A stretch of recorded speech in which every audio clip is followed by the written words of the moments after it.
principalmente porque o senador Randolph Rodrigues, da Rede do Amapá, conseguiu as 27 assinaturas necessárias para prorrogar os trabalhos da CPI da Covid-19 por nada menos do que 90 dias. O deputado estadual do Amazonas, Fausto Vieira dos Santos Júnior, relator da CPI da Saúde da Assembleia Legislativa do Estado, é o depoente do dia na comissão.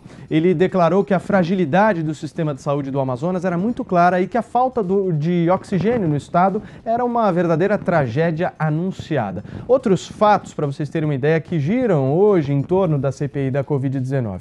A Agência Nacional de Vigilância Sanitária recebeu hoje o pedido de uso emergencial em caráter experimental da vacina indiana Covaxin, fabricada pelo laboratório indiano Bharat Biotech.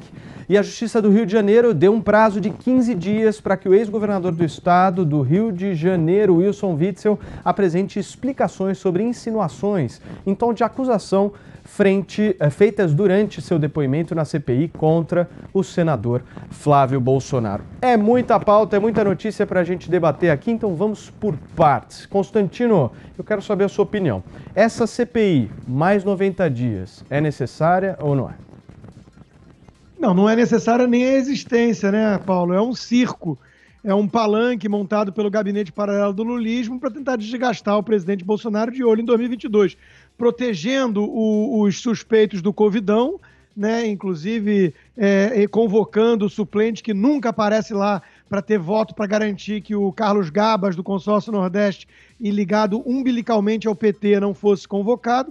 Né? Enquanto isso, cada hora, que nem biruta de posto, né? Cada hora apontando para onde acha que o vento está indo, desde que vá na direção do presidente Bolsonaro, na cabeça deles. Então já se falou de tudo ali, né? Cloroquina, Copa América, gabinete paralelo, não quer comprar vacina, quer comprar vacina demais da conta e por aí vai, né? Então é tudo realmente um show de horrores. Eu recomendo que todos os nossos ouvintes, inclusive, anotem o nome de cada um desses senadores que votaram pela extensão do picadeiro, para nunca mais votarem neles, né?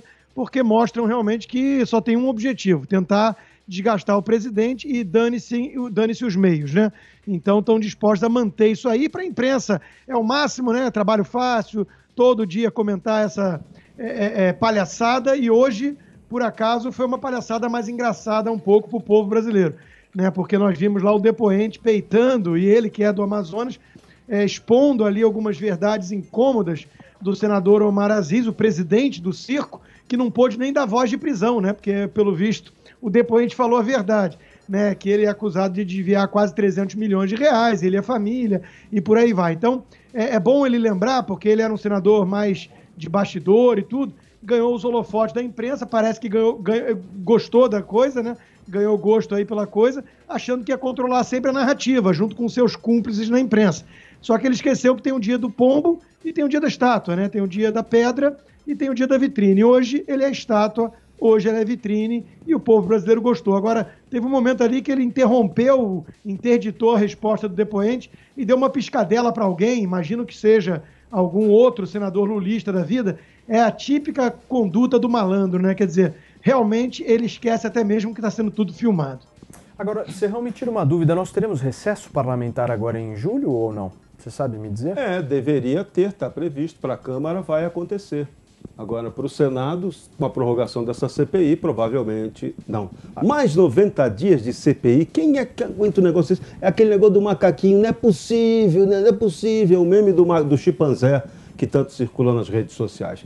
Mais uma perda de tempo, parece que o Brasil não tem nada de mais sério para discutir. Cadê as reformas que são a prioridade para melhorar o país? Isso os senadores não estão pensando. Mas para eles é muito conveniente ter essa CPI. É o palco para aqueles senadores, muitos deles inúteis, que sabem que vão ter imensa dificuldade, não vão se reeleger na próxima eleição. Então agora eles estão tendo ali seu último respiro, seu último supapinho de atacar o presidente Bolsonaro, que é a missão dessa comissão picareta de Inquisição, para dar em nada, porque no fim das contas não há condição política de gerar o impeachment dele. Então a gente perde tempo quando deveria estar discutindo questões mais sérias, sobretudo no próprio combate à saúde. Hoje foi patético, hoje teve lá o representante da Secretaria Estadual, o deputado que falava do inquérito contra a Secretaria Estadual de Saúde do Amazonas, que também não deu em nada. O inquérito não pediu o impeachment do governador do Amazonas, e aí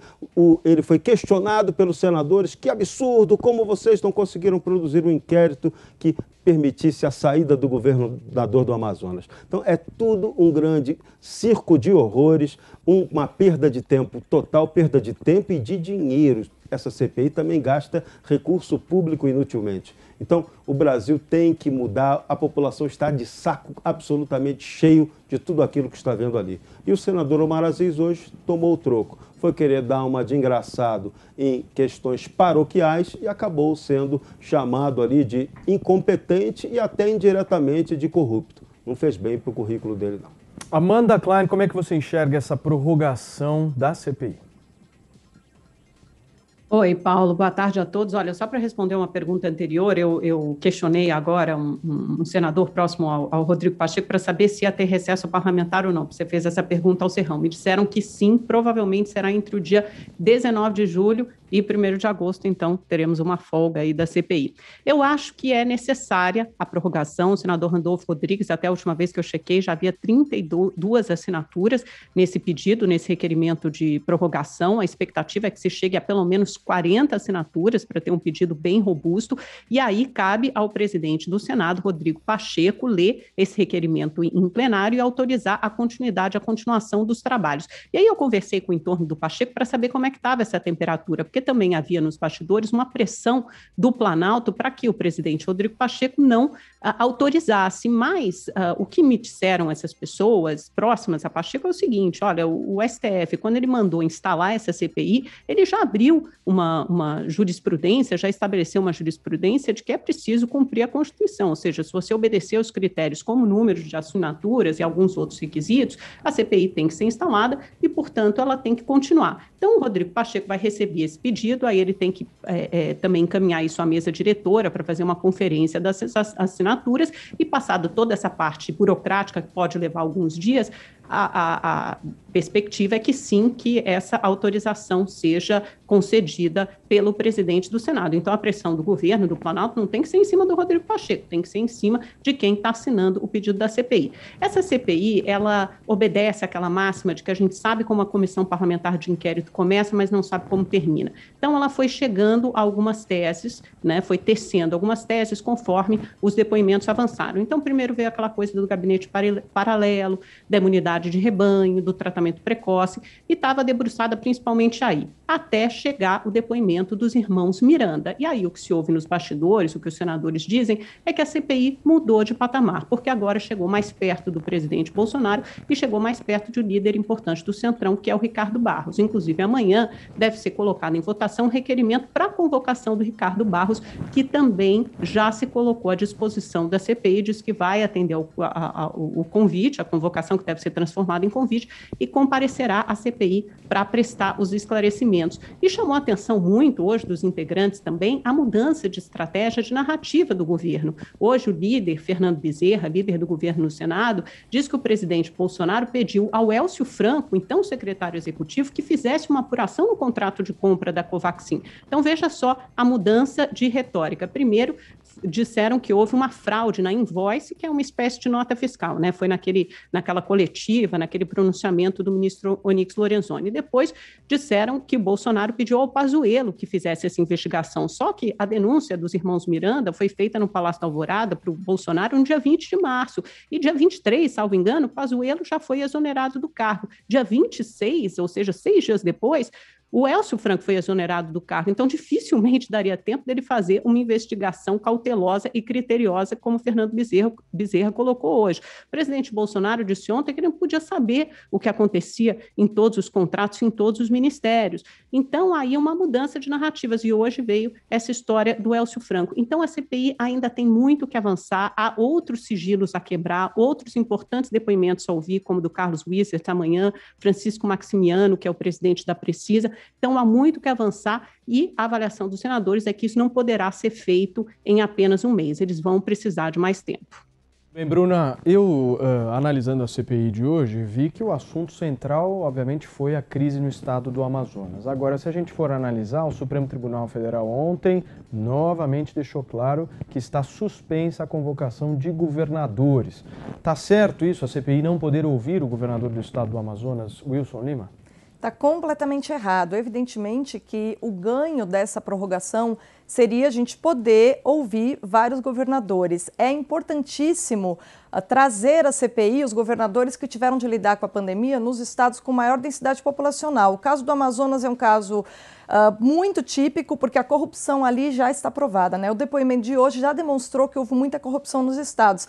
Agora, vamos imaginar então o que aconteceu nos estados ainda mais ricos que o do Amazonas. Essa prorrogação, então, se ela servir para trazer outros governadores, para trazer governadores, né, seria muito bem-vinda. Contudo, eu tenho uma interpretação um pouco diferente da prorrogação da CPI. Eu não acho que é simplesmente para desgastar o governo Bolsonaro ou para investigar e reforçar essas narrativas aí, seja de baixo patamar, seja do alto patamar. A gente vive na sociedade do espetáculo. As eleições do ano que vem não são apenas para a presidência da República, é eleição para governo, é reeleição de deputado, é reeleição, vai ter eleição de senador. Então, como a gente tem uma eleição importantíssima ano que vem, esse momento dos senadores ficarem aí em evidência praticamente numa espécie de Big Brother do Senado, para eles é importante, tá? Vocês podem achar que é um pouco ridículo o que eu estou falando, mas ridículos são os senadores, se eles acham que nós não estamos percebendo,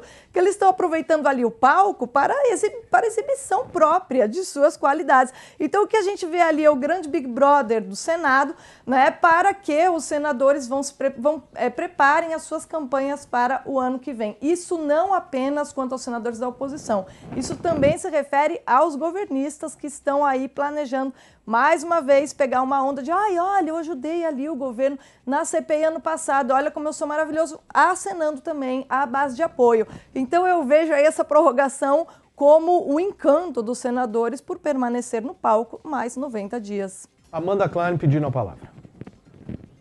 Já está circulando agora na imprensa, Paulo, a gente precisa confirmar, mas já ouvi em 2 veículos de comunicação diferentes, pelo menos, de que o Ministério da Saúde decidiu suspender o contrato de compra da Covaxin. O ministro Marcelo Queiroga deve anunciar isso em breve, e aquele contrato, a gente lembra, 20 milhões de doses por 1 bilhão e 600 milhões de reais, a vacina mais cara até aqui, por $15, comprada pelo governo. E isso aconteceu após uma recomendação, um parecer da CGU, da Controladoria Geral da União. E aí os senadores aqui da oposição já estão falando o seguinte, olha, se suspenderam o contrato, é uma confissão de culpa, é sinal de que tem caroço nesse angu, de que havia alguma coisa errada. E realmente fica essa percepção. Porque se o presidente Bolsonaro tivesse lá, em 20 de março, realmente feito essa investigação séria, criteriosa, fosse pela Polícia Federal, fosse pelo ministro Pazuello ou o secretário executivo Elcio Franco, provavelmente já teriam suspendido esse contrato há 3 meses. Isso só está acontecendo agora no final de junho, porque essa história chegou à imprensa e essa história foi alardeada, divulgada pelos irmãos Miranda na Comissão Parlamentar de Inquérito. Então, isso é uma prova de como a CPI presta um serviço importante, sim, à população. A gente tinha esse recurso empenhado. O que quer dizer isso? O recurso não havia sido efetivamente pago, mas ele estava ali reservado, separado, e não podia ser usado para nenhuma outra finalidade. E a gente está falando de quase 2 bilhões de reais em meio à mais grave crise de saúde em mais de um século. Então, é um recurso que, obviamente, faz diferença. E isso, provavelmente, esse contrato só não foi levado ao cabo, esse dinheiro só não foi efetivamente pago, gasto, porque houve essa denúncia que impediu que esse contrato, a gente não sabe se é eivado de alguma irregularidade ou suspeita de corrupção, isso os órgãos de controle ainda vão ter que investigar e provar, fosse suspenso. Mas isso aconteceu à medida de que isso foi publicizado, foi divulgado, senão não teria acontecido. Então, isso aqui é uma prova derradeira, importante, de como a CPI faz um bom trabalho, presta um serviço importante à população, à sociedade e deve continuar. O meu caro Serrão, eu vi enquanto a nossa Amanda Klein falava, você disse a palavra não, que não é uma confissão de culpa. Por quê? Não é uma confissão de culpa. Essa tese dos senadores é absolutamente leviana. Mostra até um avanço institucional, que a CGU está funcionando, que a CGU está realmente cumprindo o papel dela, que é auditar todos esses contratos federais e verificar se há erros ali. Isso é papel tanto da CGU esse anterior, a CGU faz o trabalho antecedente, e ao Tribunal de Contas da União, que faz o trabalho posterior.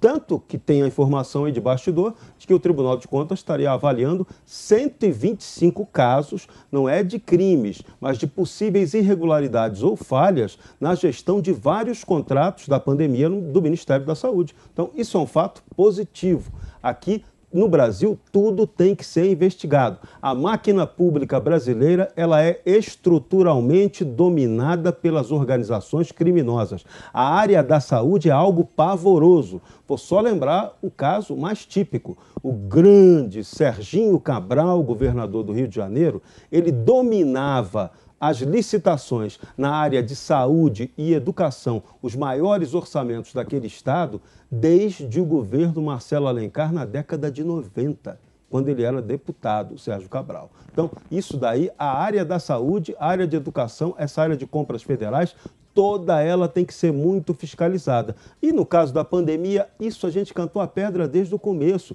Isso era previsível, era a área onde tem mais dinheiro e onde haveria mais corrupção, porque sempre teve mais corrupção. Então é importante que haja apuração total. O presidente Bolsonaro tem obrigação de defender a apuração de tudo. Não pode cair na armadilha, no erro de comunicação, na retórica de dizer que isso é apenas uma perseguição contra ele. Não. Tem que investigar. O inimigo mora ao lado. O governo tem que ficar esperto, porque tanto você tem Barroso como você tem Barros. Então, é melhor tomar cuidado que o santo não é de barro. Constantino pedindo a palavra. Ô Paulo, eu usei uma analogia antes de biruta de posto de gasolina, mas eu preciso atualizar para peão, né? Porque eles rodam tanto que o negócio a gente fica tonto só de ver. Quer dizer, agora já é para comemorar não comprar vacina. Né, isso vai frustrar, e isso não é confissão de culpa, coisa alguma, é pressão porque estão com os holofotes, mas o preço praticado, que é o mesmo preço de tabela mundial, mais de 10 países praticarem esse mesmo preço, em torno de $15 a dose, é similar também ao que está chegando a Coronavac. Né? E isso vai frustrar a MP do próprio irmão do Renan Calheiros, relatada pelo Randolfo Rodrigues, que estavam botando pressão para a Anvisa avaliar em 7 dias, ter celeridade e aprovar. Inclusive a Covaxin e a Sputnik, que é outra que tem aí um lobby poderoso no Brasil, né? Então, veja que coisa, agora vamos comemorar a vantagem da CPI porque interrompeu compra de vacina. Eu quero saber o seguinte, é para parar de comprar a Coronavac também, que parece meio, né, questionável a eficácia ali, meio xing-ling, tem primeiro-ministro italiano atacando, tem matéria na New York Times falando que 90 países apostaram nas vacinas chinesas e estão tendo problemas, passou raspando ali a eficácia na Anvisa, né, meio a meio, e custa caro. Então, eu fico sem entender, porque eles rodopeiam, que nem peão. Né? Se cancelar a compra de Coronavac também é uma coisa boa, ruim, é confissão, olha, é difícil acompanhar essas narrativas todas que mudam ao sabor do dia. Bruna, em seguida, a Amanda.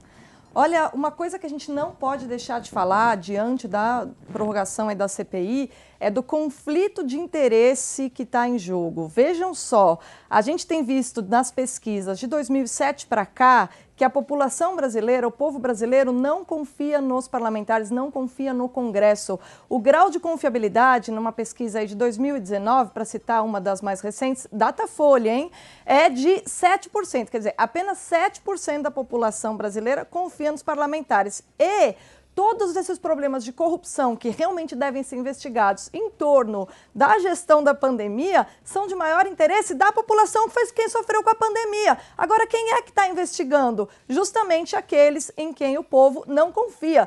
Então, o único problema que eu vejo com o fato de serem os senadores que estão investigando os problemas é o conflito de interesse, porque o povo não sai ganhando quando um problema que lhe toca tão intimamente acaba sendo investigado por pessoas em quem o povo não confia. Amanda Klein. Ninguém está comemorando aqui a suspensão da compra do contrato de vacina, mas sim a suspensão do contrato de compra de vacina com indícios de irregularidade, possivelmente de corrupção, segundo o parecer da Controladoria Geral da União, segundo decisão do Ministério da Saúde. Então, não se trata só de erros formais, de pequenos erros no invoice, na nota fiscal. A coisa mais graúda aí, o negócio ficou mais espinhoso, porque se chegou ao ponto do Ministério da Saúde ter que suspender, tem que cancelar o contrato, contrato e também não entendi o que eficácia de vacina tem a ver com corrupção. E quem fica, quem fica confusa sou eu, né? Afinal de contas, houve todo aquele alarde em torno da compra das vacinas da Pfizer, quando se dizia que havia cláusulas draconianas, quando a Pfizer já tinha sido aprovada pela FDA, pela Agência de Medicamentos Europeia, pela Anvisa do Reino Unido, já estava sendo usada no Reino Unido, nos Estados Unidos e Israel, mas não conseguia ser comprada no Brasil porque se alegava que as cláusulas eram leoninas. Agora, nesse contrato da Covaxin, por exemplo, quando esse contrato foi assinado no dia 25 de fevereiro, a gente não tinha uma fase 3 das vacinas concluída, ou seja, a fase do teste em voluntários para a gente saber a real eficácia da vacina, essa fase não tinha chegado ao fim. Quando se diz que a eficácia da Coronavac é de pouco mais de 50%, fica no limiar da eficácia, mas essa fase pelo menos já tinha sido concluída. Da Covaxin, a gente sequer tinha esse número. E, no entanto, o Ministério da Saúde já estava assinando contrato para compra de vacina. Então, é isso que tem que ser questionado. E é lógico que é uma confissão de culpa, ou pelo menos a admissão de algum tipo de irregularidade, se esse contrato foi suspenso. É um sinal de que precisa ser mais bem avaliado e mais bem, desculpe, entrou uma ligação aqui, mais bem estudado para que possa prosseguir. Então, é sim, e muda o patamar da CPI, e a CPI tem muitos requerimentos ainda para aprovar, depoimentos importantes para ouvir e provas para analisar dessas quebras de sigilo e dos contratos aos quais terá acesso. Você, Constantino. Veja, Paulo, isso prova a hipocrisia da militância lulista, né, na imprensa e no Senado. Sobre as cláusulas leoninas, o próprio presidente da Argentina, que é um lulista de primeira mão, ele usou a mesmíssima explicação para não conseguir comprar, né, a Pfizer naquela época. No Brasil teve que mudar uma lei, né? Então, o próprio presidente da Argentina usou a mesmíssima argumentação. Então, não é uma coisa bolsonarista, não é uma desculpa. Enquanto isso, na CPI, esses mesmos senadores diziam: compra a vacina da Pfizer e depois assina contrato, depois vê se vai aprovar ou não. Tem declarações nessa linha, né? Compra, tem que comprar vacina. E aí, de novo, né, quero entender, e sim, a gente vê que eles ficam rodopiando, né, perdidos.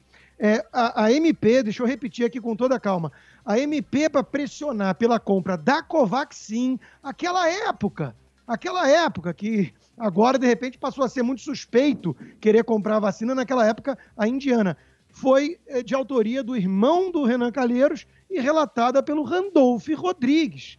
Então, assim, de repente, passou a ser um problema comprar esta vacina.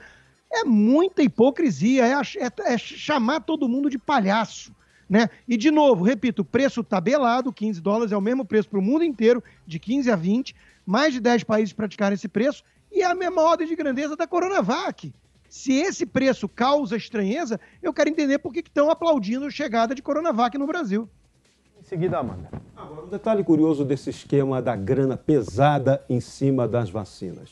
Não importa qual você compre, em todas elas, a BioNTech vai estar levando uma graninha nesse negócio. Isso é curioso, no mínimo. Vai lá, Amanda. Se você tem o custo de uma vacina que era de mais ou menos $5 e você vende essa vacina, mesmo que não seja só para o Brasil, seja para outros países do mundo, por $15, os senadores dizem que a Precisa Medicamentos, que nessa vacina fazia a intermediação entre o laboratório barato BioNTech e o governo brasileiro, o Ministério da Saúde, ia ganhar R$500 milhões, teria isso de lucro, a gente pode imaginar que tem gordura o suficiente aí para pagar propina para quem quiser. Então, não é uma questão de você ter um custo de $15, mas de você ter um ganho para a intermediadora. Então, precisa saber, e uma intermediadora que já é investigada em outros processos, inclusive num processo em 2017 de pagamento antecipado pelo Ministério da Saúde de R$20 milhões de medicamentos para doenças raras que ela nunca entregou. E agora é investigada em outro processo por fraude em testes rápidos aí, numa venda para o Ministério da Saúde, de novo, aqui do Distrito Federal. Então, ela já é investigada em 2 casos e continua sendo a intermediadora desse outro contrato. Então, é completamente diferente. Quando e não é só dizer que outros senadores fizeram emendas parecidas, obviamente todo mundo tem um interesse legítimo em que as vacinas cheguem rapidamente e que esse processo seja facilitado, que ele seja menos burocrático, embora tenha que ser seguro e com a chancela com aval da Anvisa. Agora, isso é uma coisa, todos os deputados e senadores têm esse interesse. Agora, isso só conta uma parte da história, você tem que olhar para o soneto inteiro. O que os senadores sabiam até então é que a Índia tinha vacinas, a Rússia tinha vacinas, e todo mundo queria as vacinas de todos os países possíveis. Agora, quando você se debruça e começa a olhar os detalhes desse contrato da Covaxin, você vê que ele é eivado de irregularidades, fora o relato do servidor, que havia pressão dos superiores, mesmo quando você tem um invoice ali com pedido de pagamento antecipado de 45 milhões de dólares para uma terceira empresa, a Madison, que não aparecia no primeiro contrato firmado entre o Ministério da Saúde e a Precisa Medicamentos. Então, isso tem que ser investigado, é simplesmente isso. A gente não sabe se tem irregularidade ou não, mas, por prudência, o Ministério da Saúde resolveu suspender o contrato. Muito bem, por um pedido, inclusive, da Controladoria Geral da República. Constantino, Paulo, você. Ninguém está dizendo que não tem que investigar. O que a gente está chamando a atenção aqui é a hipocrisia de quem muda a narrativa como eu mudo de roupa. Né? Antes o presidente não quer vacina, agora ele quer demais uma vacina, sendo que esses mesmos senadores da oposição pressionavam pela compra dessa vacina e agora a compra dessa vacina naquela época era suspeita. O preço é tabelado para o mundo todo, então trata-se de uma conspiração global, pelo visto. O fato de usar uma empresa em Singapura é uma coisa muito comum, é uma subsidiária total do laboratório indiano. Agora, o que eu não vejo é essa turma toda cobrando transparência no contrato da vacina que mais temos no Brasil ainda. Infelizmente, porque, repito, parece muito pouco eficaz, que é a Coronavac. As pessoas não estão cobrando do senhor João Agripino Dória, do Butantan politizado que temos hoje, transparência em relação a esse contrato, que pratica um preço similar. Agora, de repente, a China é um exemplo de transparência. Esse laboratório acusado de pagar propina lá atrás, na China mesmo, para autorizar vacinas, isso passou a ser um exemplo de idoneidade, todo mundo cobrando, o Dória alçado ao patamar de herói, porque ele trouxe a vacina, o importante é ter vacina, não importa qual, aí depois vai lá e escolhe a vacina. É muita hipocrisia, as pessoas estão vendo. Hoje em dia, a era das redes sociais, a mídia, graças ao bom Deus e às redes sociais, perdeu a hegemonia das narrativas, porque imagina só se fosse só esse tipo de narrativa, né, sem o contraponto. Amanda, você. A única coisa que a gente está vendo é que esse governo não lutou para trazer vacinas, não trouxe quando deveria trazer, que foi no ano passado, ao invés de trazer vacinas eficazes e já aprovadas por agências de vigilância sanitária ao redor do mundo, com amplo prestígio, credibilidade e idoneidade, como a Janssen e a Pfizer. A Coronavac foi pela EMA? Não. Eu estou falando do governo federal. Estou falando do governo federal. A Coronavac foi uma iniciativa do governo de São Paulo. Eu estou falando do governo federal. O governo federal tinha na mesa na frente dele, Constantino. O Ministério da Saúde eu já passo para você a palavra. Vai lá, Amanda. Depois, eu tenho certeza que você vai concordar comigo, porque você já disse aqui nesse programa que você tomou Pfizer justamente pela credibilidade do laboratório da farmacêutica. Não foi isso? Eu já te fiz essa pergunta e você respondeu que foi por isso que você tomou a Pfizer. Mas isso não quer dizer que eu vou fechar um contrato de bilhão, né? Eu sou uma pessoa, um indivíduo, um governo tem que ter responsabilidade. O governo argentino não aceitou. O governo argentino não aceitou. Espera lá, mas você está usando a Argentina agora como referência, porque a Argentina sempre nos seus exemplos é coisa que não temos que copiar, não temos que fazer igual. Agora você está citando como exemplo a ser perseguido? Foi um fracasso. Não, estou dizendo que realmente, se até a Argentina recusou, é porque o contrato deve ser ruim mesmo, né? É duro. Teve que mudar uma lei no país para aprovar. Mas eu não entendi ainda se é bom ou ruim comprar vacina, não importa o qual. Porque tá difícil. Não, é maravilhoso comprar vacina. Não é legal comprar vacina se tiver irregularidade. São duas coisas completamente diferentes e distintas. Eu tenho certeza que você. Quem está falando é a Controladoria Geral da União, Constantino, não sou eu. Se a Controladoria Geral da União emitiu um parecer aconselhando o Ministério da Saúde a suspender a compra, então eu acho que a gente tem que ouvir, são os nossos órgãos de controle internos, né? Se a gente for simplesmente ignorar, então aí fica muito difícil. O que eu estou querendo dizer, o governo federal tinha sobre a mesa dele... Você tinha sobre a mesa dele contrato de compra. Olha, eu posso comprar aqui a Janssen, eu posso comprar a Pfizer, eu posso comprar a Covaxin, que ainda não tinha fase 3 concluída, fase 3 de eficácia na Índia, e isso foi alertado pela própria Embaixada Brasileira na Índia. Que vacina você vai contratar? Que vacina você vai comprar? Por que a da Índia primeiro com tanta rapidez e não a da Pfizer? Só foi fechado o contrato no dia 18 de março, sendo que a primeira proposta é de agosto de 2020. Não faz Agora, sentido. A pergunta é... Para fechar, Constantino, vamos lá. Que vacina você vai comprar? Bom, eu digo assim, que vacina que eu não compraria? A Xing Ling, de um laboratório suspeito de corrupção num país controlado por uma ditadura. E essa foi a grande aposta. Mas saiba que essa Xing Ling é que garantiu a nossa ampla vacinação. E aí, no Chile nossa tá ampla com problema, vacinação né? durante meses. Mas então agora é bom pagar caro por uma vacina ineficaz? Porque não é ineficaz. Não é ineficaz. É o mesmo preço. Não é ineficaz, Constantino, não é ineficaz. Pergunta para os chilenos, pergunta para os uruguaios. Não está muito bem o negócio lá. Para Seychelles... Há vários estudos... Não. Peraí, Amanda. Não é aprovada na União Europeia, nos Estados Unidos não tem essa vacina. Então, assim, foi a grande aposta do Tucano, do governador Tucano. E a mídia enaltecendo. Aí, de repente, a Covaxin, que era pressionada para ser comprada pelos mesmos senadores lulistas que agora acusam o governo. Os mesmos fizeram medida provisória para pedir pressão e que também incluíram ali a Sputnik, o que é muito suspeito. A gente viu o que aconteceu com a Sputnik, que não mandava nem o material para os laboratórios, do laboratório para a Anvisa averiguar. Então, essa pressão é suspeita. É o Carlos Gabas e companhia. E isso a CPI não quer chamar. Mas tem jornalista que finge que leva essa CPI a sério. É porque não é jornalista, muito sério.